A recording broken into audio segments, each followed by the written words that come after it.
Bonjour, bonjour tout le monde. Bonjour enfants de Dieu. Bonjour à tous ceux qui nous écoutent.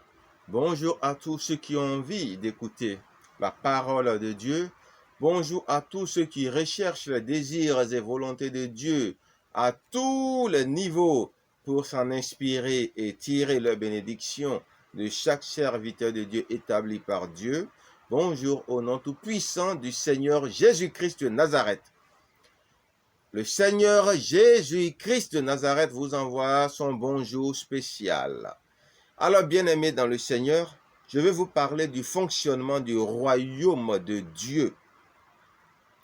Un fonctionnement qui est fait selon le modèle des monarchies mondaines que nous connaissons, le modèle, bien sûr, des royautés et des royaumes. C'est pour cela que vous allez voir que depuis que l'institution des républiques est installée, l'Éternel Dieu n'a jamais cessé de parler de royaume et continue toujours par parler de royaume, de nation, de peuple, mais reste toujours dans la configuration de royaume. Pourquoi? Parce que le royaume des cieux et non la république des cieux est bâti selon les mêmes principes qui régissent la vie des monarchies ou des royaumes sur la terre. Pourquoi? Parce que c'est Dieu qui a inspiré la manière de gérer les royaumes aux gens du monde, en se basant bien sûr sur la façon dont le royaume est géré dans les cieux. Et vous voyez déjà que tout le monde sait déjà que toutes les organisations de ce monde ont en général calqué leur façon de vivre et de s'organiser sur beaucoup de principes de la Bible. Est-ce que vous voyez un peu? Beaucoup de choses ont été calquées sur la Bible. Beaucoup de choses. Beaucoup, beaucoup, beaucoup, beaucoup de choses ont été calquées sur le principe de la Bible. Et en Israël, déjà, il y avait beaucoup de royaumes. Au temps où la Bible a été écrite, il y avait beaucoup de royaumes. Donc, les gens avaient suffisamment le temps de voir comment ça se passait et de s'y faire. Donc, bien-aimés dans le Seigneur, beaucoup de chrétiens parlent souvent du royaume des cieux, à la seule différence qu'ils ne comprennent rien à la façon dont le royaume des cieux est structuré ou sera structuré.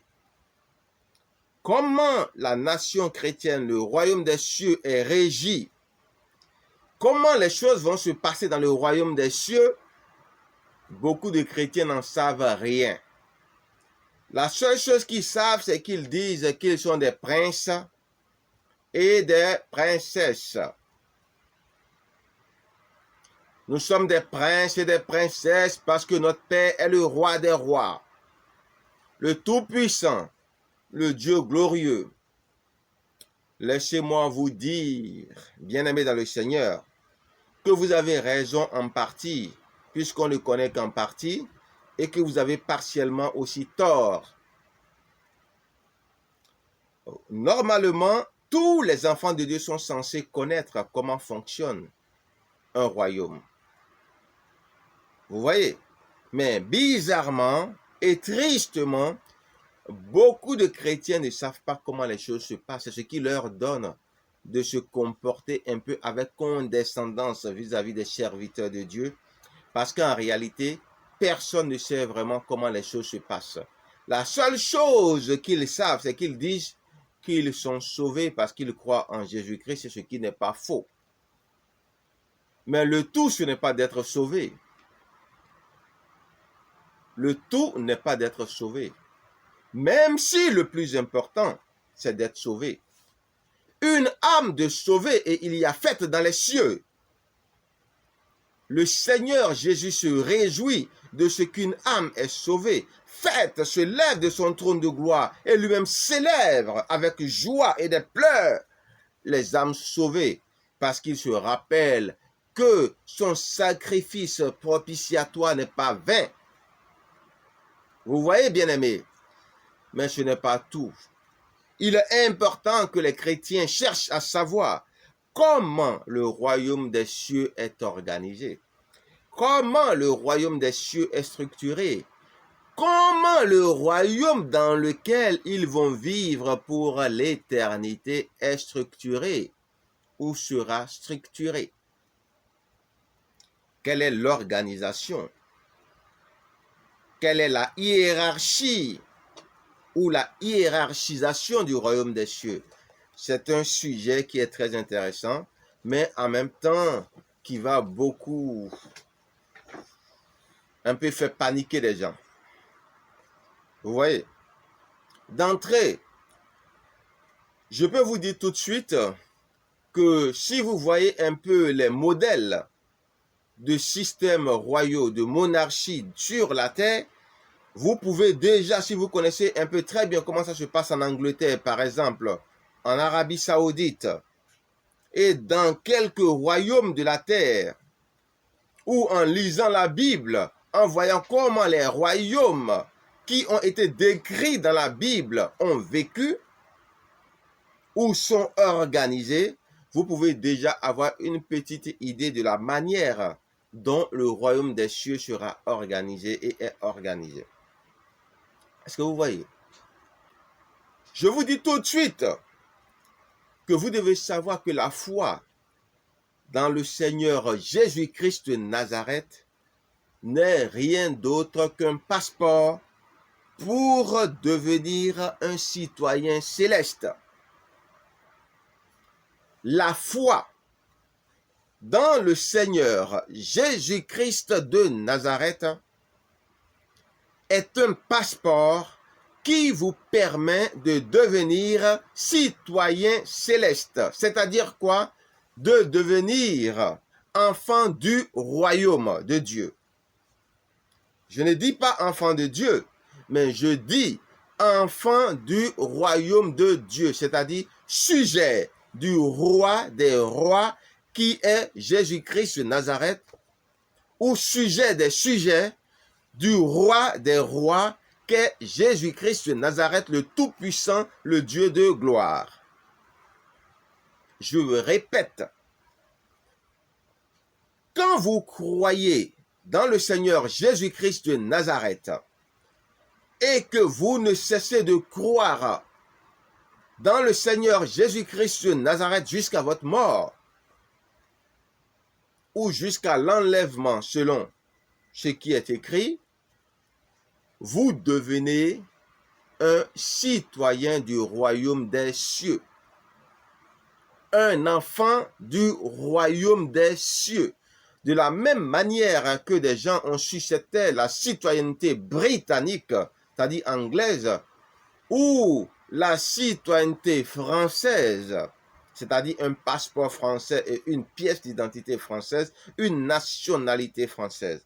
En d'autres termes, quand vous croyez dans le Seigneur Jésus-Christ et que vous gardez la foi jusqu'à la fin de votre vie, ou jusqu'à la fin de toute chose, si vous êtes encore sur cette terre, quand ça va venir, alors vous allez recevoir ce qu'on appelle un passeport du royaume des cieux, une pièce d'identité ou une carte d'identité du royaume des cieux, ou encore, je dirais, un acte de naissance du royaume des cieux. Peu importe la manière dont l'acte de naissance est faite, bien sûr, mais dans tous les cas, vous devenez citoyen du royaume des cieux. Vous devenez enfant du royaume des cieux, sujet des sujets du roi des rois, ou sujet du roi des rois, Jésus-Christ de Nazareth, le Tout-Puissant, le Tout-Glorieux, le Dieu vivant. Est-ce que vous voyez? C'est d'abord ce qu'il faut comprendre. Pourquoi c'est comme ça? C'est comme ça parce que selon les lois de la royauté, seul le fils du roi ou des enfants qui sont issus de lignée royale de cette nation, de la nation dans laquelle vous êtes, ont le titre de prince, de princesse, ou de roi, ou de dauphin, du roi, ou de prince héritier. Est-ce que vous comprenez? Et dans le cas de l'espèce du royaume des cieux, il y a une seule personne qui est éligible à ce titre de prince héritier, de prince de sang, de prince des princes, c'est-à-dire le Seigneur Jésus-Christ de Nazareth. C'est pour ça qu'il s'est permis de nous dire, mais tout ce que Dieu le Père possède m'appartient, et que c'est sur son héritage que Dieu le Père puise pour nous bénir, c'est-à-dire depuis le commencement. Est-ce que vous voyez? Parce qu'il est le Fils de Dieu, mais pas un des fils de Dieu. Quand on veut parler du droit de sang, est-ce que c'est clair? Maintenant, nous, les chrétiens, qui sommes-nous? Les chrétiens qui sont scellés du Saint-Esprit, les chrétiens qui ont reçu l'esprit d'adoption, c'est-à-dire l'esprit du Fils de Dieu, lequel crie en nous Abba, lequel crie en nous Père, ceux-là sont appelés les fils de Dieu le Père Esprit Saint, c'est-à-dire quoi? Les fils d'adoption. Donc, nous sommes des enfants adoptifs de Dieu le Père Esprit Saint. Et Jésus-Christ est le Fils unique, le Fils de sang, le Fils égal de Dieu, le Fils lui-même, Dieu le Père, Dieu le Fils et Dieu le Saint-Esprit.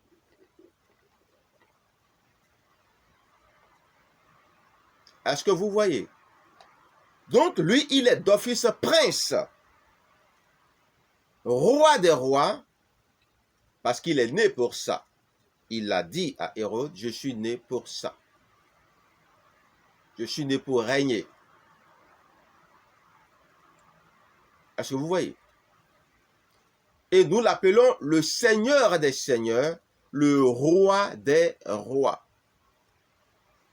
Est-ce que vous voyez?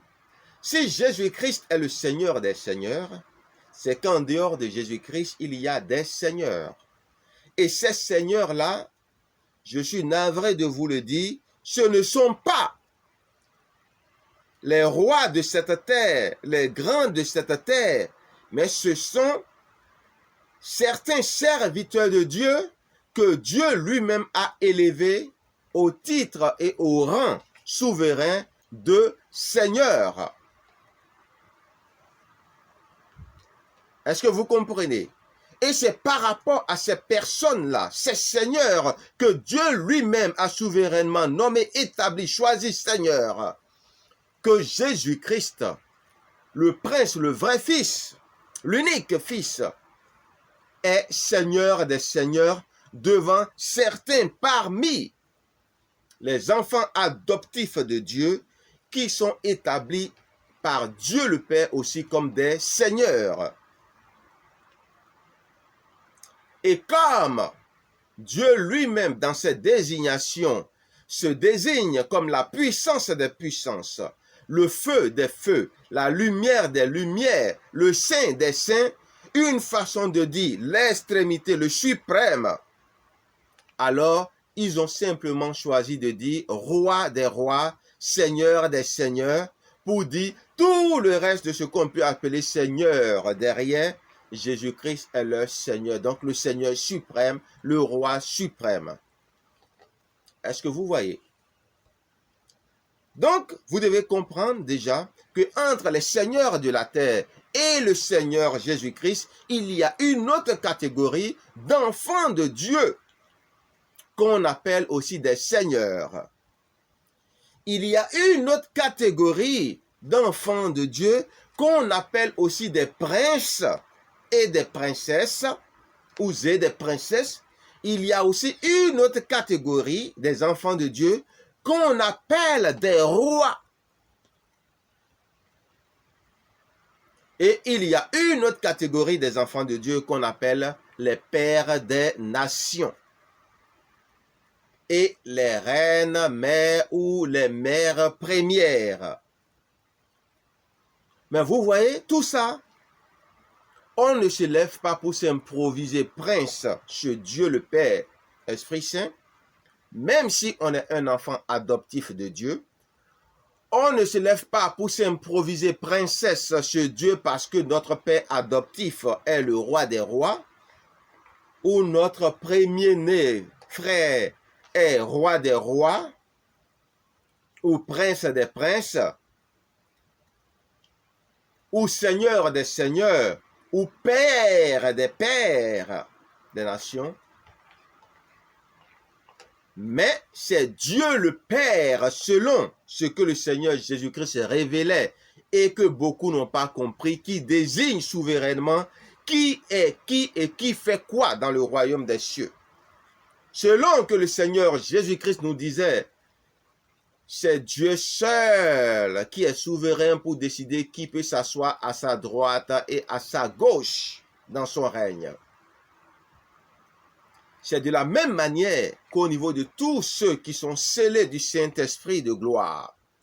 L'Esprit du Fils qui crie « Père, Père, Père en nous », Dieu le Père choisit souverainement ceux qu'il appelle les princesses du royaume des cieux, et en même temps c'est une personnalité spirituelle, c'est un titre spirituel qui n'a rien à voir avec les ministères.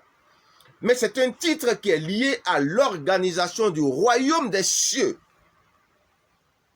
Puisque nous sommes par définition tous des enfants adoptifs dans le royaume des cieux, à l'instar du Seigneur Jésus-Christ de Nazareth qui ne l'est pas. Lui, il n'est pas un enfant adoptif. Mais nous, nous sommes tous des enfants adoptifs. Et quand on se trouve dans ce cas de figure, qu'est-ce qu'on fait? C'est le roi qui décide qui est prince et qui ne l'est pas, même si vous êtes enfant du roi. C'est là que c'est compliqué. Quand nous, on regarde ce qui se passe sur la terre, on pense que c'est automatiquement du photocopie-coller.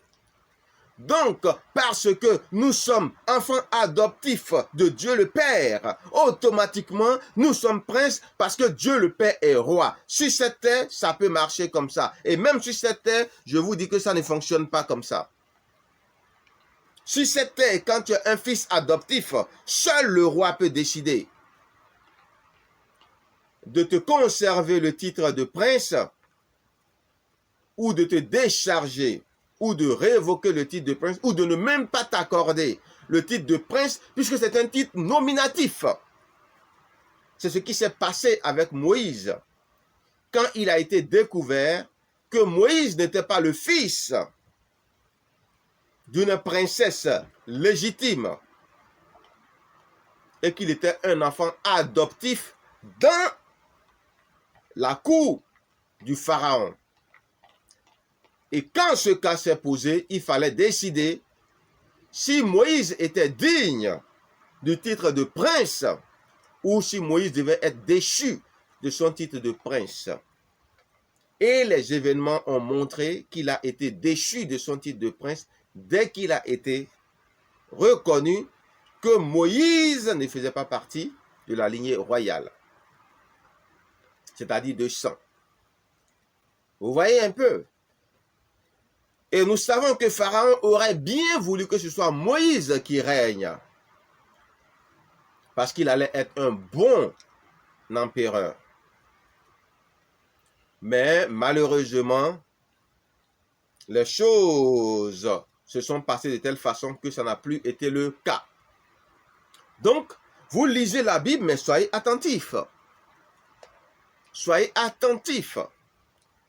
N'est pas prince dans le royaume des cieux qui veut, n'est pas princesse dans le royaume des cieux qui veut, mais est prince celui que Dieu reconnaît comme prince dans le royaume des cieux est princesse, celle que Dieu reconnaît comme princesse dans le royaume des cieux, est roi, celui que Dieu reconnaît comme roi dans le royaume des cieux, parce que s'il y a le roi des rois, ça veut dire qu'il y a aussi implicitement d'autres rois qui sont nommés par Dieu le Père. Et si tu es roi, tu es forcément prince. Parce que c'est parmi les princes choisis et établis par nomination par Dieu le Père Esprit Saint que Dieu le Père encore fait un autre choix et choisit les rois qui par opposition sont des rois par rapport à Jésus-Christ de Nazareth qui est le roi des rois. Ça n'a rien à voir même avec les rois de la terre en réalité, bien-aimés. Les rois de la terre sont des rois. Jésus-Christ est le roi des rois, donc il règne forcément sur eux parce qu'il est l'Esprit, le roi suprême. Mais c'est lié en réalité au fonctionnement du royaume des cieux. Jésus-Christ, la preuve, c'est qu'il portera le nom et le titre de roi des rois, quand bien même tous les rois de la terre seront en train de brûler dans les temps de feu et de soufre. Pourquoi? Parce qu'il aura d'autres rois sur cette terre, d'autres rois dans le royaume des cieux, qui seront en train de régner avec Jésus-Christ, ce qu'on appelle les co-héritiers. Ce sont les co-héritiers du royaume des cieux. Ceux qui règnent avec le Seigneur Jésus-Christ. Mais ce n'est pas tout le monde. Ce n'est pas automatique. Ce n'est pas d'office. Pourquoi? Parce que seulement nous sommes des enfants adoptifs. Si on n'était pas des enfants adoptifs et qu'on était des princes, des enfants au même titre que Jésus-Christ, c'est-à-dire égal de Dieu le Père Esprit Saint, tout ce que je suis en train de dire n'aurait aucun sens. Vous voyez? Mais le problème, c'est que ce sont les apôtres et les prophètes. C'est à eux que cela est donné de vous faire connaître ces choses-là. Pour que vous évitiez de trop vous égarer. C'est pourquoi il faut être attentif à ce que Dieu dit. Ceux qui ont déjà eu de la part de Dieu cette notification savent de quoi je parle. Parce que Dieu te le dit avant ta mort. Il te dit ce que tu es. C'est-à-dire quelle est ta personnalité spirituelle en dehors de ton titre de ministre de Dieu. Et je vous donne un autre exemple. Les apôtres, les 12 apôtres de Jésus-Christ, on sait tous que ce sont des apôtres. Et ça là, il n'y a pas de problème à ce niveau. Mais qu'est-ce que le Seigneur Jésus-Christ leur a dit? Il leur a dit, vous allez être assis sur 12 trônes, c'est-à-dire les 12 apôtres, aux 12 portes, pour juger les 12 tribus d'Israël. Alors, ceux qui s'assoient, qui s'asseyent sur des trônes, comme on les appelle, les trônes sont pour qui? Leurs trônes appartiennent au roi. Et nous savons que dans les façons de faire de Dieu, un roi est d'office un juge. Quand Dieu t'établit roi, tu es automatiquement juge. C'est pour ça, tous les rois que Dieu a établis sur la terre étaient aussi des juges suprêmes. Quand une affaire dépassait tous les niveaux de justice, on envoyait l'affaire au niveau du roi. Et c'est le roi qui tranchait. C'est pourquoi on a entendu ce jugement qui manifestait la sagesse légendaire du roi Salomon, où il y avait deux femmes qui se disputaient un enfant parce que l'enfant de l'une des femmes était mort. Et elles ont commencé par se discuter un enfant. Et le roi Salomon, quand l'affaire est arrivée à son niveau, il a demandé une épée pour trancher l'enfant en deux parties et donner à chacune des femmes une partie. Ou une des femmes insensées a dit où elle était d'accord pour que le roi divise l'enfant à deux parce qu'il fallait se soumettre au jugement du roi. Et l'autre femme a pris des risques et a dit, mon roi, je préfère céder l'enfant à l'autre femme. C'est mieux comme ça, plutôt que de voir cet enfant mourir parce que je ne supporte pas. Et Salomon a dit, remettez l'enfant à celle qui voulait qu'on remette l'enfant à l'autre, qui ne voulait pas qu'on décapite l'enfant ou qu'on divise l'enfant, parce que c'est elle la véritable mère et l'autre, elle a été punie. Elle a subi le sort que l'enfant allait subir. Pour vous dire quoi? Que c'est comme ça que Dieu opère. Toutes les traces sont dans la Bible en réalité. Mais nous avons cette façon de voir les choses de façon simpliste, que nous ne comprenons même pas les complexités des autres choses. Quand on regarde ce qui se passe, nous sommes des enfants adoptifs, donc nous sommes des princes, nous sommes des rois. C'est faux. Vous êtes seulement quoi? Des citoyens du royaume des cieux, quand vous croyez en Jésus-Christ de Nazareth. Et quand vous êtes scellés du Saint-Esprit de gloire, vous devenez enfants de Dieu, c'est-à-dire quoi? Des personnes qui sont des citoyens, des citoyennes, point de vue des personnes, ou bien des gens qui sont des citoyens du royaume des cieux, mais que Dieu reconnaît comme des enfants, c'est-à-dire des personnes qui ont des entrées dans la cour royale de Dieu. Parce que vous pouvez avoir accès au royaume des cieux sans pour autant pouvoir entrer dans la cour royale de Dieu. Dans le palais de Dieu. Mais tous ceux qui sont enfants de Dieu, ils ont automatiquement le droit d'entrer dans le palais de Dieu. Selon que le Seigneur Jésus dit que quand le Fils a franchi, vous êtes vraiment affranchis. Parce que les fils ont des pouvoirs que les citoyens ordinaires n'ont pas. Les fils restent à toujours dans la maison du Père. Mais ceux qui sont des serviteurs ne restent pas à toujours dans la maison du Père. Le Seigneur Jésus révélait beaucoup de choses, mais est-ce qu'on prêtait attention? Non.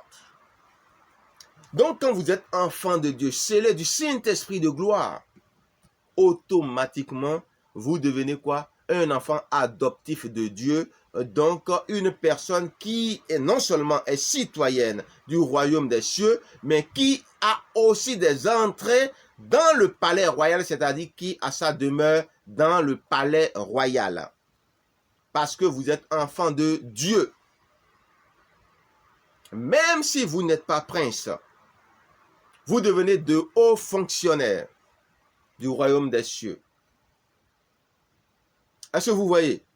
Un peu comme ça se passe dans notre monde, où des gens sont directeurs de, ou comme ça se passe en Arabie Saoudite, où les princes sont des ministres, sont des directeurs de ceci, sont des ambassadeurs à choses, ainsi de suite. Vous voyez? Donc vous êtes appelés à de grandes dignités. Et c'est pour cela que pendant le millénium, c'est seulement ceux-là qui sont enfants de Dieu, c'est-à-dire qui sont scellés du Saint-Esprit de gloire, ce sont eux qui vont ressusciter. Et ce sont eux qui vont régner avec Jésus, c'est-à-dire quoi? Pour organiser le royaume des cieux. Avant maintenant que les citoyens ordinaires du royaume des cieux vont commencer par peupler le royaume des cieux. Et les citoyens ordinaires, c'est qui? C'est ceux-là qui seront jugés sur le grand trône blanc. Parce que quand on dit jugement, il y a forcément acquittement ou condamnation.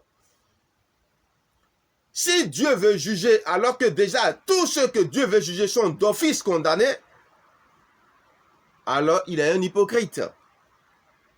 Ça sert à quoi de juger, de perdre son temps à juger, quand déjà tu sais que tous ceux-là sont condamnés? Ça sert à rien. S'il y a jugement, ça veut dire qu'il y aura des acquittés et il y aura forcément aussi des condamnés. C'est-à-dire il y aura des boucs qui seront transformés en brebis et il y aura des boucs qui vont rester des boucs, donc des condamnés. Mais ces personnes, comme Paul disait, seront sauvées comme une paille qu'on sauve du feu. Donc ces personnes seront quoi? Des citoyennes, comme je dis, ces personnes célestes. Ces gens seront des citoyens du royaume des cieux, un peu comme des gens ont la nationalité française et sont français, mais pourtant, il y a des clochards français. Est-ce que vous voyez?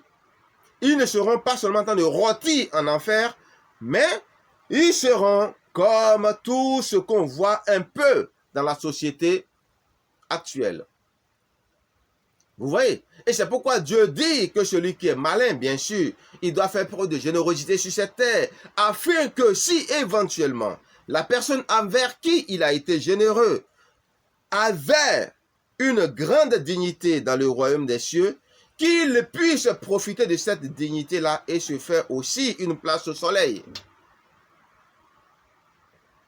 À cause de la justice divine. Vous voyez, bien-aimés? Donc, il faut faire attention. Le titre de père des nations, il y a beaucoup de pères des nations. Il y a beaucoup de mères des nations ou mères premières, on les appelle. Il y a beaucoup de rois. Il y a beaucoup de reines. Il y a beaucoup de princes. Il y a beaucoup de princesses. Et il y a beaucoup de ministres aussi. Tu peux être ministre sans pour autant être prince. Parce que ce ne sont pas tous les ministres de l'Arabie Saoudite, par exemple, qui sont des princes. Il y en a qui sont issus de familles nobles, qui sont appelés à des hauts postes de noblesse, mais pourtant qui ne sont pas membres de la famille royale. Est-ce que vous voyez? Donc, quand tu es ministre de Dieu, ça ne signifie pas que tu fais partie de la cour royale. Non. Quand tu es enfant de Dieu, ça ne veut pas dire que tu fais partie de la cour royale. Non, c'est faux. C'est faux. Quand tu es ministre de Dieu, tu es ministre de Dieu. Un point, un trait. Tant que Dieu n'a pas donné ta personnalité spirituelle pour dire, tu es prince, tu es princesse, tu es roi, tu es reine, tu es père des nations, tu es mère première, tu es mère des nations, tu restes simplement un ministre de Dieu. Mais une chose est certaine, tout ministre de Dieu est forcément enfant de Dieu, c'est-à-dire fils adoptif de Dieu. Si tu es un ministre de Dieu, tu es forcément un fils adoptif de Dieu. Si tu es une servante de Dieu, tu es forcément une fille adoptive ou un fils adoptif de Dieu, si tu es serviteur.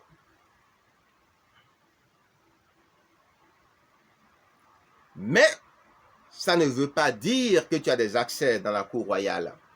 Sauf si tu connais quelqu'un là-bas. Si tu as des entrées dans le palais, forcément tu viendras. Mais si tu n'as pas d'entrée, ben tu ne viendras pas. Et vous voyez, vous pouvez dire ce que vous voulez, mais je vous dis la vérité pure. Et les titres de noblesse que vous avez spirituellement sont des pouvoirs. Des pouvoirs qui vous permettent naturellement d'entrer à des endroits où vous pouvez entrer. Ça veut dire quoi? Que par exemple, vous ne pouvez pas en tant qu'enfant de Dieu simple, vous lever et vouloir aller à un endroit où ce sont seulement les princes que Dieu a choisis et établis qui vont. Tout est question de détails d'élection en quelque sorte. C'est-à-dire, en dehors du Seigneur Jésus-Christ, personne n'a aucun droit. Jésus-Christ a tous les droits, mais nous avons seulement des faveurs imméritées de Dieu. Ce sont seulement des élections de Dieu. Ce sont des décisions souveraines de Dieu pour manifester sa souveraineté. Donc personne n'a à s'enorgueillir de ça. Mais c'est comme ça, c'est Dieu qui décide. C'est Dieu qui décide, c'est comme ça, c'est tout. Toi tu es ci, toi tu es ça. Toi tu es ci, toi tu es ça. Toi tu es ci, toi tu es ça. Et on prend acte. Et automatiquement la puissance qui désigne la personnalité spirituelle que Dieu t'a attribuée se manifeste en toi. Ce qui fait que tu peux accéder à des endroits qui sont dus à ton rang et à ton titre spirituel. Mais celui qui veut aller tout de suite, il se voit interdit parce qu'il ne peut pas. Ce n'est pas comme ici où on soudoie et puis on passe. Non, ce sont des affaires de code, des affaires de mots de passe, des affaires de puissance qui te permettent de franchir des portiques avec la puissance que tu détiens. Sinon, tu ne peux pas. Tu vas heurter un mur. Tu ne pourras pas aller où tu n'as pas le droit d'aller. C'est comme ceux qui vont rôtir en enfer sont naturellement dirigés là-bas comme des moutons et ils ne peuvent pas résister. Ils ne peuvent même pas dire non, je ne veux pas. Et c'est comme ça ceux qui vont aussi au paradis directement. C'est comme ça. C'est une question de puissance. Vous voyez? C'est comme ça que le royaume des cieux est organisé. De telle façon que ceux qui sont les pères des nations, ce sont eux qui sont en relation directe avec le Seigneur Jésus-Christ de Nazareth, le roi des rois. Il y a beaucoup de pères des nations et eux, ils sont en relation directe avec le Seigneur Jésus-Christ. Pourquoi? Parce qu'ils ne règnent pas sur une nation, mais ils règnent sur plusieurs nations. Et normalement, le Seigneur Jésus-Christ leur dit quelles sont les nations sur lesquelles ils règnent déjà avant leur mort. Si quelqu'un ne connaît pas les nations sur lesquelles il règne avant sa mort, ça veut dire que c'est un imposteur. Il doit connaître parce que Dieu doit le lui notifier. Tantôt d'une manière, tantôt d'une autre. Maintenant, les rois, ils sont établis au milieu des nations sur lesquelles les pères des nations règnent, sur certaines nations. Et les rois, eux, ils rendent compte directement aux pères des nations qui sont des formes de petits rois des rois.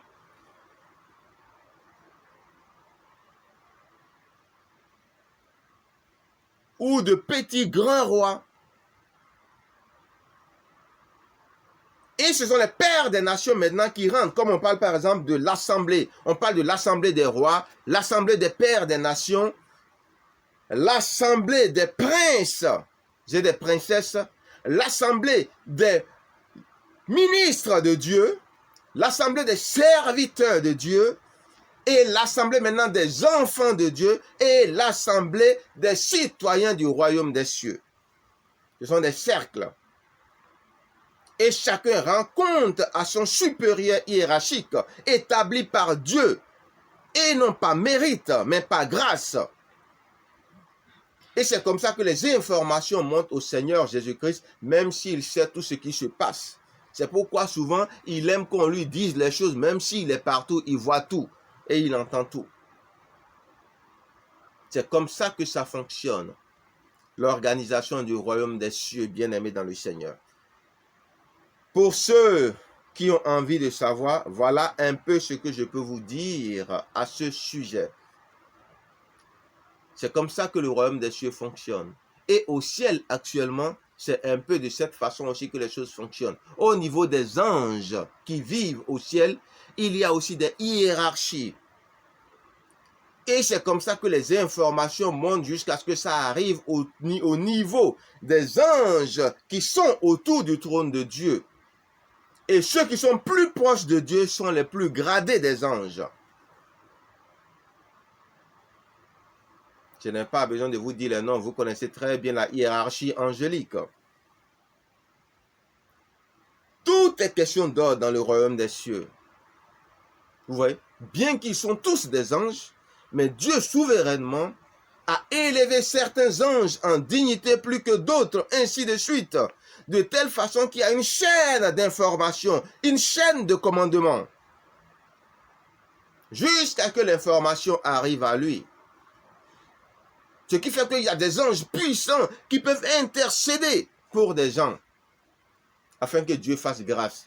Et des anges qui peuvent punir d'autres anges, parce qu'ils se sont mal comportés. Ce qui fait qu'il y a des anges qui tremblent devant d'autres anges,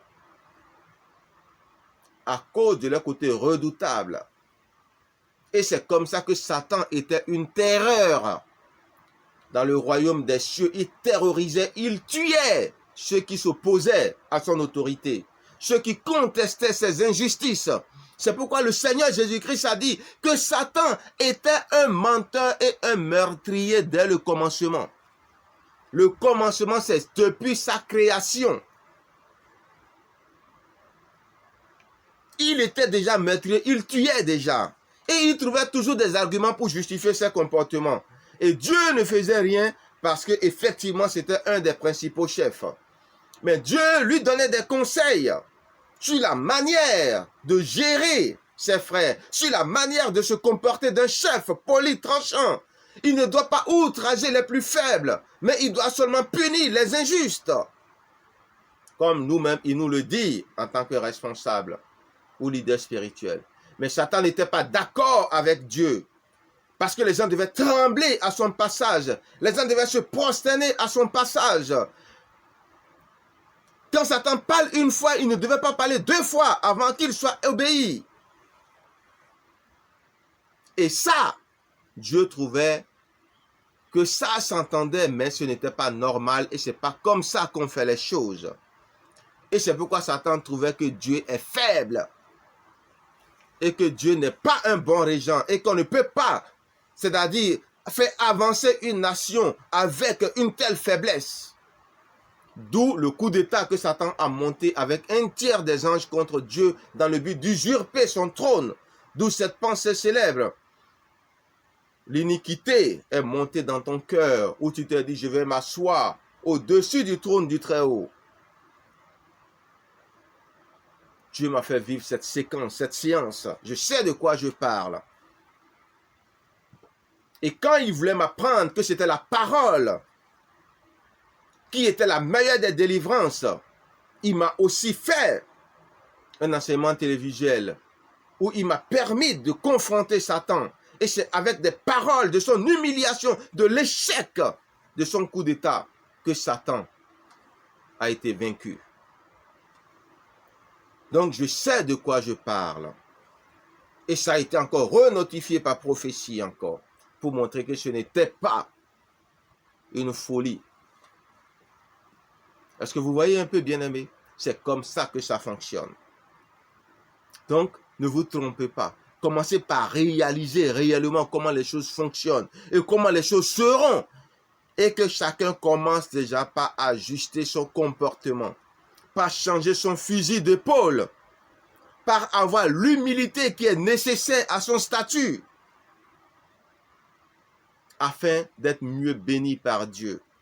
Et profiter pour obtenir ce qu'on appelle la perle de grand prix.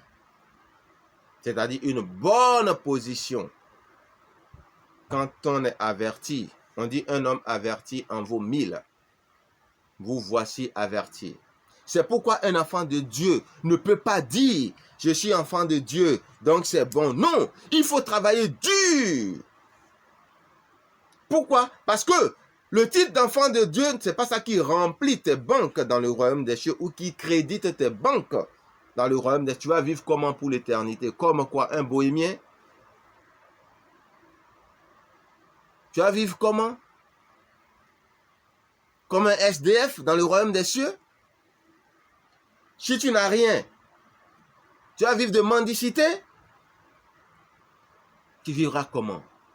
Il faut travailler dur pour la gloire de Dieu, pour créditer ton banque, ta banque, ton compte céleste. C'est ce que le Seigneur Jésus disait. Qu'il ne faut pas se fatiguer à chercher des richesses que la rouille et les mythes vont dévorer. Mais il faut surtout se préoccuper d'avoir un compte et d'avoir des richesses dans le royaume des cieux. C'est ça le plus important, parce que ça, c'est pour l'éternité. Maintenant, si vous voulez être des SDF spirituels, ben, qu'est-ce que vous voulez? Je ne peux pas vous en empêcher. Mais au moins, vous êtes prévenus. Vous n'allez pas dire que vous n'étiez pas au courant. Et que cette affaire-là, franchement, on vous a entubé là-dessus parce qu'on vous a tout enseigné, sauf ça. Sinon, si vous aviez réalisé la gravité de cette situation, vous aurez pris vos précautions. Maintenant, vous voilà prévenus. Que celui qui a des oreilles entende. C'était l'apôtre Guidibi. À la prochaine. Au nom tout-puissant de Jésus-Christ de Nazareth. À la prochaine. Au nom tout-puissant de Jésus-Christ de Nazareth.